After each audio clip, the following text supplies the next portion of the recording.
All right, what's shaking, guys? Welcome back again, man. You know, this is George with Rhyme Rate.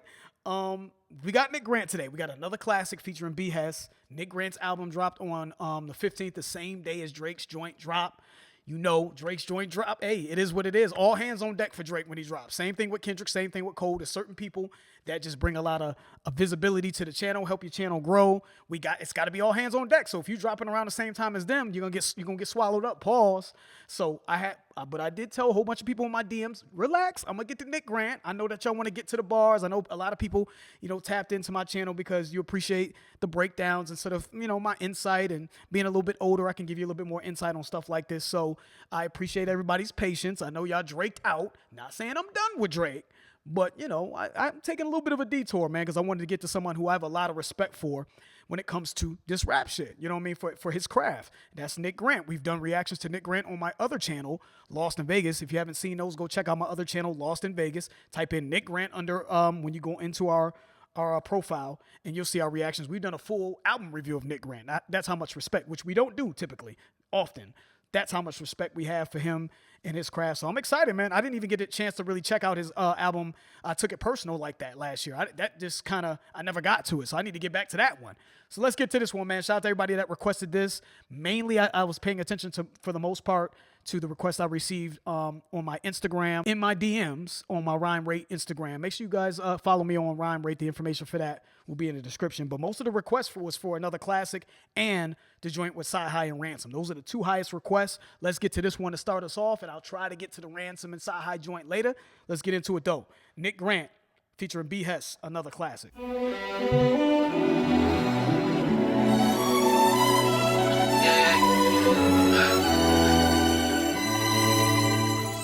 know what this is. Yeah. When I first heard those violins, I was just like, what is it? This sounds familiar. And as it was coming in, it kind of clicked. This is Avant. This is a sample of the song My First Love by Avant and Keke Wyatt. And I believe the Avant and Keke Wyatt song came out maybe early 2000s, late 90s, early 2000s, I think. And I think they sampled another person or duet from the 80s too. The original came out in the 80s, My First Love. Keke Wyatt and Avant sampled it, and I forgot who the originators are. Sorry, always salute to the originators. So if anybody knows who, I'm sure y'all gonna Google this shit. Google it, or maybe you just know it. Google who originally did this song. I'm not gonna Google it now, but it was a duet, right? Wasn't it a man and a woman that first did this shit, did the sample of this song, created the song My First Love in the 80s? Let me know. I think so. Then Keke Wyatt and Avant came later on and did My First Love, which is the version that I fell in love with. That's my shit. You know what I'm saying? The 80s version is hard too from what I remember, but Avant and Keke Wyatt killed that joint. And then Benny Siegel sampled this, took the sample of this production and used it in Change on the Be Coming. I already did a song off that album, Wanted. That's on my channel. Make sure you check that out. Wanted and Change are both on the Be Coming, but Change also has this sample. Just a little history for y'all, man. For those of you who don't know, I know a lot of y'all from the cloth if you hear, but there's some youngins that may not know, so I got to give y'all some history, man. Let me start it back up. But fire, beautiful, beautiful sample. The violins in this is amazing. Let's start that back up.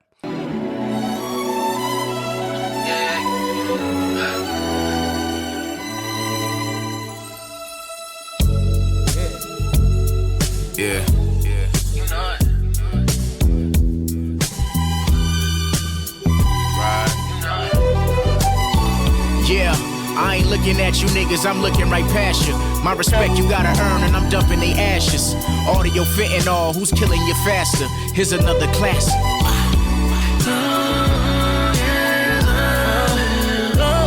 Nick Grant, he one of them motherfuckers that just never takes a bar off, ever. Right? Like, the song is just starting. He ain't even easing into it. What'd he say? My respect you gotta earn, and I'm dumping your ashes. So there's a homophone in there, earn, EARN/earn, URN. My respect I gotta earn, and I'm dumping your ashes. When you think of someone being cremated, they put their ashes in an urn. But my respect you gotta earn, and I'm dumping your ashes. So you gotta show me. You gotta show me you can keep up with me on this microphone, because I think I can burn all y'all. You know what I'm saying? So burn you alive, kill you on the microphone, turn you to ashes, right? Earn ashes. And then he said something about audio fentanyl. I'm killing you faster. this is audio fentanyl. I'm killing you. I'm killing you dudes, right? Just like the drug fentanyl, which, kills a lot of people, right? You know what I'm saying? But audio fentanyl, like I'm killing you on this microphone. You know what I mean? So, and he said something else too, but off rip, you can see the skill and the bar work. Let me pull it back a little bit. Yeah, I ain't looking at you niggas, I'm looking right past you. My respect you. And then the J reference. Nick is a student of the game, man. You know what I mean? I always ask how old Nick Grant is. He got to be at least 30, 36, 37. You know what I mean? He got at least 35. Because I feel like either that or he is an old soul that went back and did the fuck out of his homework. I don't know how old he is. Let me know. But he referenced Jay-Z. I ain't looking at you dudes from Heart of the City off a Blueprint. I ain't looking at you dudes. I'm looking past you. You know what I'm saying? That's just a J line. You're like, I'm not even. It's almost like sort of, if you ever been in a club or something like that, dudes is ice grilling you or whatever the case may be, and I'm not even looking. I'm looking at the ladies, man. I'm not even focused on y'all. I'm not focused on the haters, the naysayers. I'm looking. It may look like I'm looking at you, but I'm looking over you or past you. I don't even see y'all dudes, right? I don't even see the competition. Is what Nick's saying. That's a slick way of saying, like I'm not even bothered. Y'all dudes is nothing to me, man. You know what I mean? You might as well be inanimate objects. You know what I'm saying? Like, that's a slick, like, big boy. Like, stop thinking that I'm paying attention to you when I'm not. Kind of line right there. Let me pull it back.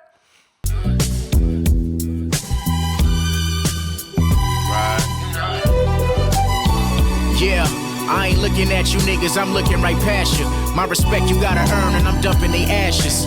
Audio fentanyl, who's killing you faster? Here's another classic.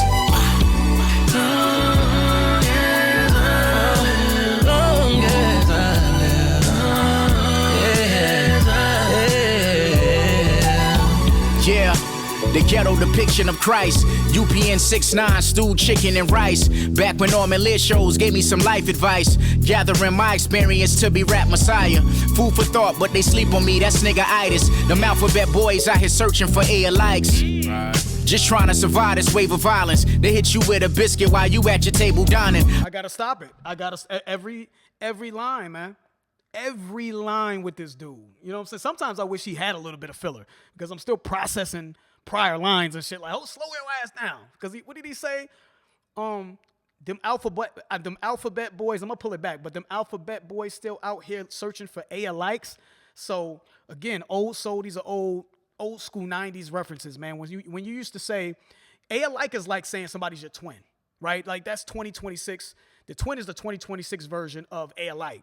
When you used to say somebody was your like that's the dude that's from the same moral fiber as me, same cloth as me. That's my like. We think the same, we move the same, we come from that same village, you know what I mean, of thinking, right? My like. But he said them alphabet boys are out here searching for those likes. Alphabet boys, FBI, CIA, that's what we called alphabet boys back in the day, right? The CIA, FBI is out here searching for likes, for people who fit the description. Maybe young black youth in the streets looking to find ways to keep them down, to keep them jammed up, right? likes, but that was super slick. And he said something else too. Let me pull it back.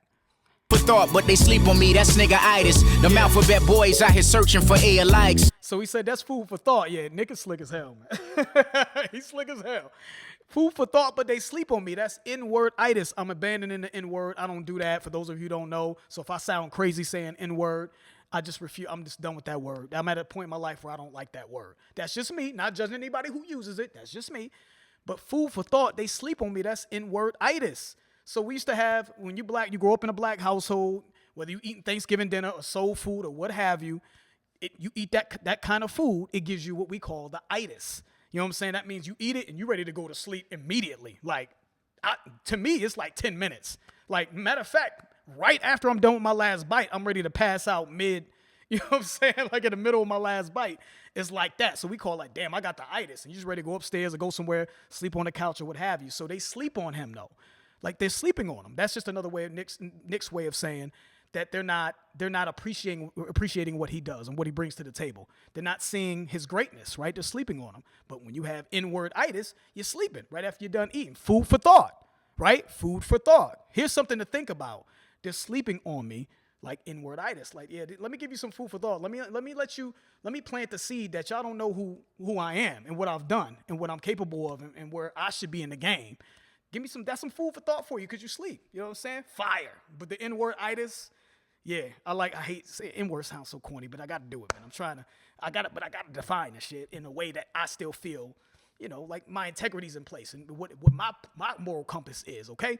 Any word, but my N-word itis, yeah, I like the implementation of that.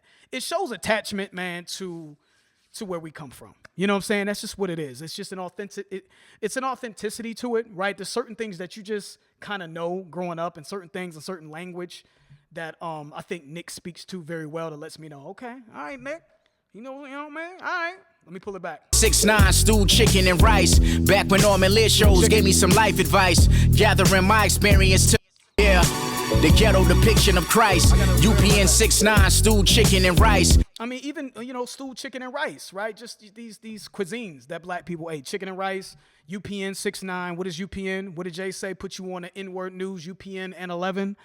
UPN, I'm not saying that they were dedicated to an urban audience, but UPN typically had a lot of urban shows on there, like I think the Steve Harvey Show, Moesha, Half and Half, if I'm not mistaken. What else? The Eve Show, I think, was on there. There was a lot of like black urban television shows that was on UPN. So when he says, I don't know who he said he was watching, I gotta rewind it. So when he says that, he's referencing like, yo, this is, I learned some life lessons from some of these shows, right? That's how I'm taking it, right? Watching UPN, eating chicken and rice, getting black cuisine or what black people look at. Not saying that other races don't eat chicken and rice, especially Mexicans, but you get the point, right? It's an old black staple. You know what I'm saying? So again, it's just attachment to growing up in an urban household that he's touching on. Let me pull it back. Yeah, the ghetto depiction of Christ. UPN 6'9", stewed chicken and rice. Back when Norman Lit shows gave me some life advice. Gathering my experience to be rap messiah. Food for thought, but they sleep on me, that's nigga-itis. Them alphabet boys out here searching for A likes. Right. Just trying to survive this wave of violence. They hit you with a biscuit while you at your table dining. I'm on your mic with the caged tiger. Yeah, this real shit in me got the bitch nigga crawling at you. Where they It's just a lot. I just feel like I feel compelled to stop. Going back to that A alike line, obviously A alike, when he said them alphabet boys, he started with A alike. A is the first letter of the alphabet, so it's a play on the alphabet. And then in addition to everything else I said. Then he said I'm Iron Mike with the caged tiger. Again, a reference, just a throwback reference, right? Mike Tyson, you know what I'm saying? One of the baddest man, one of the most feared fighters in the history of combat sports. When he was in his prime, he would come out with the black shorts, he'd come out with this intimidating sort of, this presence, right? And then he's known for spending a lot of money, and he had a caged tiger, had a pet tiger at one point. So I'm Mike in his prime. I'm Iron Mike with a caged tiger. I see the bitch, whatever coming out of you, is what he's saying. So again, I love the reference. And they hit you with a biscuit when you at your table dining. So these dudes are, they foul, man. They run up in your crib and shoot you while you eating food, right? They hit you with a biscuit as a gun.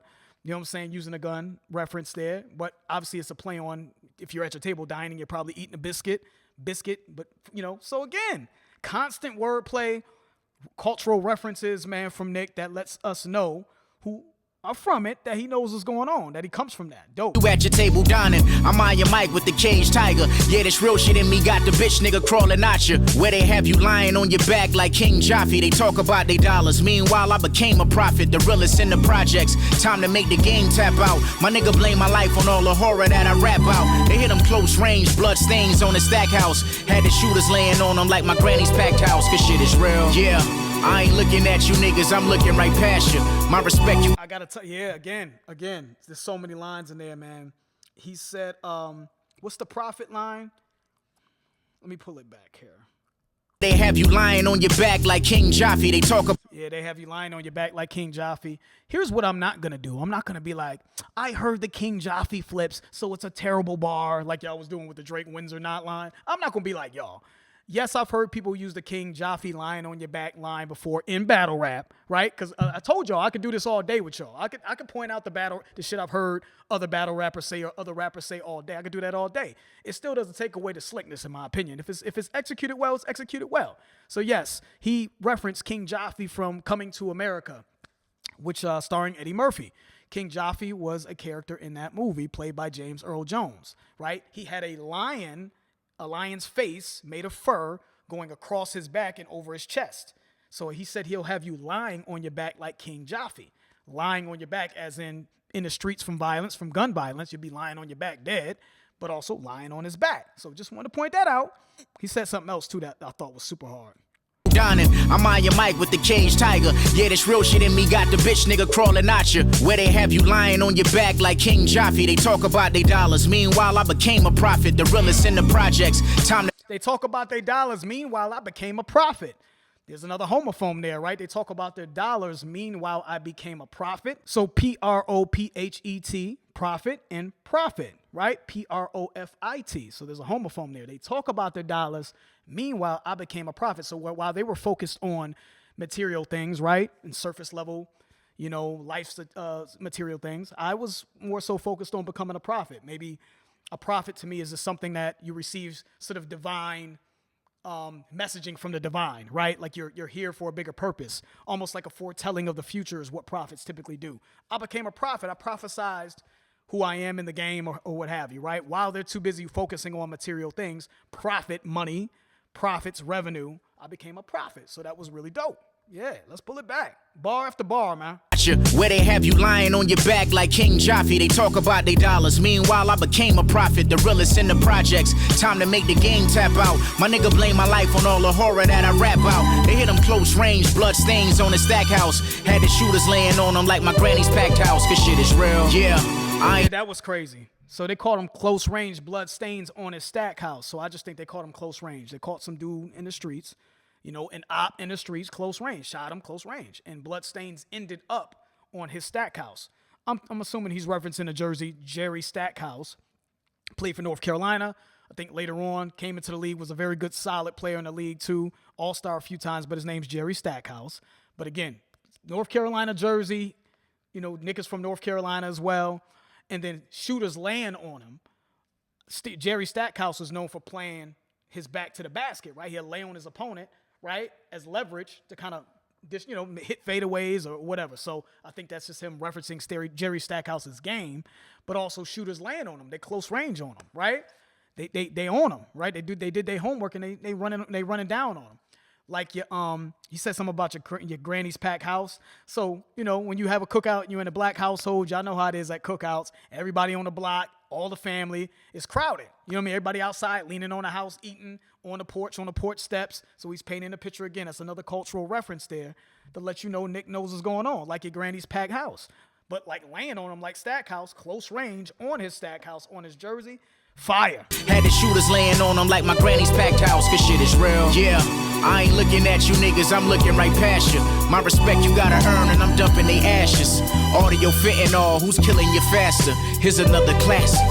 Long as I live, I'ma be the realest, stepping on millions. And I got two shits to give. But how the fuck a nigga feel? Cause I'm really in the field, nigga. Long as I live, never forget where I'm from. In my city, I'm the one a nigga love how that feel. Not sure how I feel about the R&B chorus. I think it sounds fine. I don't think there's necessarily anything wrong with it. It's just the typical, I'm gonna get an R&B singer underground chorus. It just feels regular to me. You know what I'm saying? Just to be honest. But it's fine. He actually sounds like Eric Bellinger to me. This is B. Hess. He sounds a lot like Eric Bellinger. Let me pull it back. Forget where I'm from. In my city, I'm the one a nigga love how that feels. Yeah. So I'ma get it long as I do. Long as I live. Yeah, look in my eyes and see the ghost of hoes who never got their way. My karma was shaking hands with evil ones in the game. They faking all the wrong niggas legend. I feel betrayed, but still my worst pain digging my sister's grave. Well, let's talk about that. I like how he started that too. He's like, look in my eyes and see the ghost of hoes who never got their way. That's just saying that he's not. That's Nick's way of saying I'm not a simp. I'm not a dude that I would let any woman take advantage of me or walk all over me. Right? The ghost of hoes who never got their way. I'm not a trick. I'm not a simp.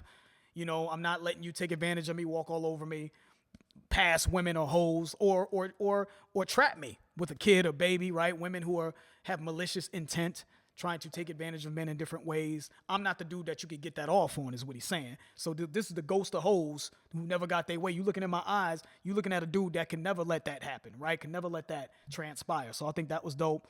And then he said, what did he say? The betrayal. he said something about karma. Let me pull it back. My karma was shaking hands with evil ones in the game. My karma was shaking hands with evil ones in the game. Nick Grant has always felt, every time I hear Nick Grant, I always feel like he feels slighted. Like he's felt slighted throughout his career, right? I think he said certain things like dudes are acting like they don't want to rap with you. You know what I mean? They give you love behind the scenes, but then they never shout you out. They don't look out. But my karma was shaking hands with evil ones in the game, to me, indicates that he was fucked over in some way, for lack of a better word. Like they've, evil ones in the game. His karma came back to him via shaking hands with people who didn't have his best interests at hand, and perhaps he's talking about stunted his career in some way. Evil ones in the game. That's my karma for shaking hands and trusting people who didn't have my best interests, who are in this rap shit, right? I would want to know in detail what that means to Nick Grant. I can only assume he was held back in some way. So, yeah, interesting. You know what I mean? Let me pull it back. Never got their way. My karma was shaking hands with evil ones in the game. They faking all the wrong niggas legend. I feel betrayed. But still my worst pain, digging my sister's grave.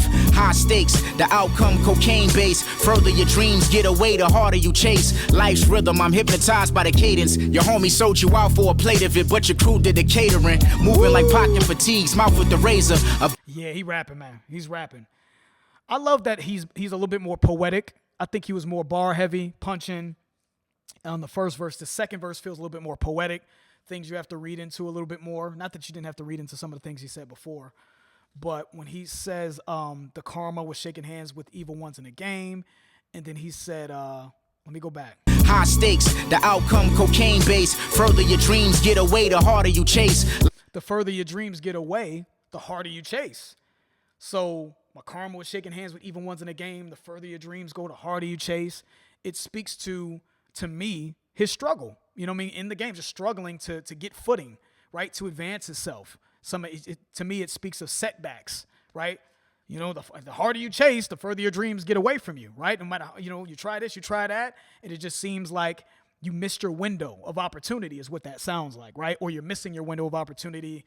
I'm just speculating, but that's what it feels like to me. Further your dreams get away, the harder you chase. Life's rhythm, I'm hypnotized by the cadence. Your homie sold you out for a plate of it, but your crew did the catering. Moving like pocket fatigues, mouth with the razor, a butter rim. Don't matter, you hate it, face it, I'm him. Only the real understand me. I'm still moving like pocket fatigues, above the rim. Birdie, I believe, from Pop played him in the movie Above the Rim. He said, face it, I'm him. He said, mouth with the razor, face it, I'm him. Pac in that movie had a $150 on his face, right? Someone hit him with the razor. So face it, razor, I'm him. Had a scar from a razor on his face. And then, and again, a cultural reference, just, above the rim. We all know that. You come from the hood, you grew up in the 90s, you know what I'm saying? Early 2000s, you know about Above the Rim and Pac's role in that. Let me pull it back, though. Oh, yeah, he said, your crew sold you out for a plate of it, and your man sold you out for a plate of it or something like that, and your crew did the catering. Speaks of betrayal, snitching is how I'm taking that line, right? Like, they did the catering. A plate, obviously, it's the play on selling out a plate of something, and then they did the catering, right? Catering sells food plates, but also your crew was in on it, right? You know what I mean? They sold you out for a plate of it. Also, when people get jammed up, if you ever watch First 48, they'll sell you out for a plate of a lobster plate. You get snitched on for a plate of lobster or some pizza or a steak sandwich. They'll snitch on you, right? They have you in this holding cell or this, interrogation room, right? You had your man in the interrogation room in there for hours and hours. Like, yo, I'll give you a piece of, I'll get you some lobster. I'll get you whatever you need. You just got to tell me, what happened on this date with your friend. And then we'll get you out of here. So they eat, they'll smooze them a little bit with the lobster and the steak and all that other shit. Next thing you know, your friend is telling on you. He's snitching on what happened in a specific occurrence. So I think that's also a play on that. Dope, though. Further your dreams get away, the harder you chase. Life's rhythm, I'm hypnotized by the cadence. Your homie sold you out for a plate of it, but your crew did the catering. Moving like pocket fatigues, mouth with the razor, a butter rim. Don't matter, you hate it, face it, I'm him. Only the real understand me. I'm still alive after going to war with all you pansies. Was villainized, I'm the bad guy in somebody's story, ain't nothing perfect. When the pistol's out, grace is undeserving. 88, baby, cocaine cowboy, you fan of Michael Irvin. Don't underestimate discernment, for real. Yeah, I ain't looking at you niggas. Let Let me just touch that 88 Cocaine Cowboy. Something about Michael Irvin. 88 Cocaine Cowboy. I just think that his, I don't know if Nick was serving work, but I think that it could be that, him serving work, 80s style. We know 80s was the Reagan era. President Reagan was, he was the president at that time, and that's when crack infiltrated the black community and caused devastation. So we call that the crack era, right, the 80s. And but 88 Cocaine Cowboy, Michael Irvin, he referenced, right, wore the number 88 for the Dallas Cowboys. Michael Irvin was also a cocaine cowboy. He does not hide that he did cocaine, Michael Irvin. So there's a layered bar there, but also I think he's a product of the 80s, of the crack era, I think is what Nick is saying there. Let me pull it back, but yeah, he's rapping, man. Pistols out, grace is undeserving. 88, baby, cocaine cowboy. You fan of Michael Irvin. Don't underestimate discernment, for real. Yeah, I ain't my worst pain, digging my sister's grave. High stakes, the outcome cocaine base. Further your dreams get away, the harder you chase. Life's rhythm, I'm hypnotized by the cadence. Your homie sold you out for a plate of it, but your crew did the catering. Moving like Pac and fatigues, mouth with the razor, a butter rim. Don't matter, you hate it, face it, I'm him. Only the real understand me. I'm still alive after going to war with all you pansies. Was villainized, I'm the bad guy in somebody's story, ain't nothing perfect. So he's still alive after going to war with all you pansies, was villainized. And it's all good. I mean, I'm the, what did they say? Everyone's the villain in someone's story, right? Like, you're not going to look perfect. You're the villain in someone's story. You did somebody's wrong at some point. Maybe you were in the wrong, or you can see how they could see how you did them wrong, even if you disagree, right? So you're the villain in someone's story throughout your life. So I like how he said that. But he said was villainized, and then he said going to war with all you pansies. I'm curious about the details of Nick Grant's story. Maybe one day we'll hear that in the music. Maybe he's saying that on this album. Maybe he said that on past albums and it went over my head. But I like details, man, about what's happened to him. Like specifically, just say it. It sounds like he was held back and dudes did him dirty. Maybe bad contracts, maybe managers, executives that found that he was a threat. That's what it feels like. Nick Grant seems like he's saying that I was a threat to these dudes. You know what I'm saying? I was a threat to them. They couldn't handle it. I think he said something else, too, that would indicate that. But, yeah, he's giving you all of these breadcrumbs and these sort of, these thoughts. Like, he gives me the impression that he was just fucked over like crazy, and people were threatened by his greatness and wanted to hold him back. When the pistol's out, grace is undeserving. 88, baby, cocaine cowboy. You fan of Michael Irvin. Don't underestimate discernment, for real. Yeah. Didn't he say something else too? Sorry, guys. Didn't he say something else? But still my worst pain, digging my sister's grave. Long as I live. The hoes who never got their way. My karma was shaking hands with evil ones in the game. They faking all the wrong niggas legend. I feel betrayed. Yeah, they faking all the wrong dudes' legends. I feel betrayed, I think is what he said. They're faking all of the wrong guys are legends. So again, that speaks to Nick Grant feeling slighted, like his greatness was held back. Y'all put all these other dudes who I'm better than on a pedestal. You know what I'm saying? And you held me back. You know what I mean? You thought I was a threat to a dude that you may have had signed. You know what I'm saying? Like maybe records were made in the back. Maybe they did records and them records never came out. There was some snaky little shady shit going on, I think, from Nick Grant's perspective that held him back and then allowed people, his peers, to maybe rise above him and get other opportunities that he feels that he should have, is what that sounds like. Faking all these wrong dudes' legends, and I wonder who he's talking about. Y'all got these, I don't know. You know what I'm saying? You got these paper champions up there, paper champs. You know what I'm saying? They ain't really have to go through the gauntlet, to keep it a bean. They ain't really have to show that they really get busy like that. All the wrong dudes is legends, man. I'm the one. I'm saying, let me finish it up, though. Oh, who's killing you faster? Here's another classic. Long as I live, I'ma be the realest, stepping on millions, and I got two shits to give. But how the fuck a nigga feel, cause I'm really in the field, nigga, long as I live. Never forget where I'm from, in my city, I'm the one, a nigga love how that feels, yeah. So I'ma get it long as I live. Long as I live.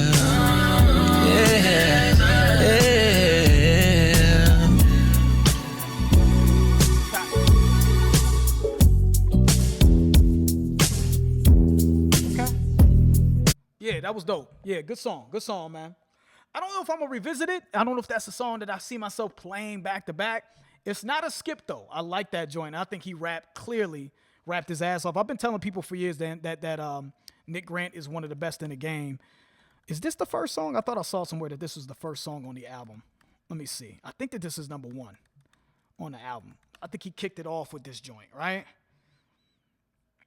Yeah, this is the first song. So he kicked the album off with another classic. So this is a good start to the album. One album I want y'all to check out, which I thought was the album of the year when it dropped, was Nick Grant's Sunday Dinner. Go check that album out. I highly recommend that. Excellent album. I thought it was better than Killer Mike's, who won the Grammy or whatever that year. I don't give a fuck about the Grammys, but just so you know, Killer Mike's album got all the love and the attention that year, but Nick Grant had the better album, in my opinion. He rapped significantly better, and I actually like the production more on Nick Grant's album. So check that out. Check out I Took It Personal. I haven't checked that one out either. But yeah, man, Nick Grant came off to me. He bars up. He's one of the best writers in the game, in my opinion. I think he's just from a lyrical standpoint. There's more to being a rapper than being a great lyricist. I'm aware of that. But we talking just bars and being able to write at a high level, he's up there.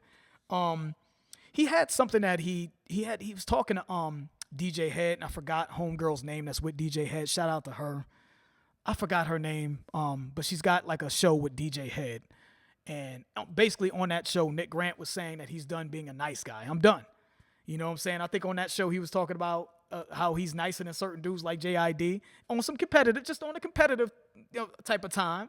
Like, because someone I think tweeted that JID, nobody can rap with him or something like that. And I think Nick was like, oh, I beg to differ. Not only can I rap with him, I rap better than him is how I took that. And I think Nick Grant is just taking it personally these days. I think the album that he said, I took it personal, that's probably what he's addressing on that album. I haven't heard it, but I feel like he's tired of being overlooked. I'm just tired. I've been doing this for X amount of years. If we want to line up the bars side by side with any one of these legends, I'm just as good, if not better than these dudes. That's how he feels. And he's tired of it. He's been held back, shady shit going on in the background. I can feel it in the way he talks and how he talks. Like, I'm the one that should have been a legend. I'm the one y'all should be looking at. You know what I'm saying? So I'm very excited to check out the album Smile. Make sure y'all check it out. If y'all like the video, y'all damn sure better be liking these videos. You know what I'm saying? Because doing underground, up-and-coming artists that aren't as popular, it's hard to get traction to get on the algorithm without likes. So y'all like the video. Comment, engage with the video. You know what I'm saying? DM me and give me more feedback. Let me know that you give a fuck about videos like this. You know what I'm saying? If you don't want me to just be Kendrick Cole and Draked out all day, I do it because I love it too, but I got to get something. You know what I'm saying? I ain't going to get no bread. I got to get something. So I need to get likes. Make sure you like the video. Check the album out. That's it. My name is George. This is Rhyme Rate. I'm out.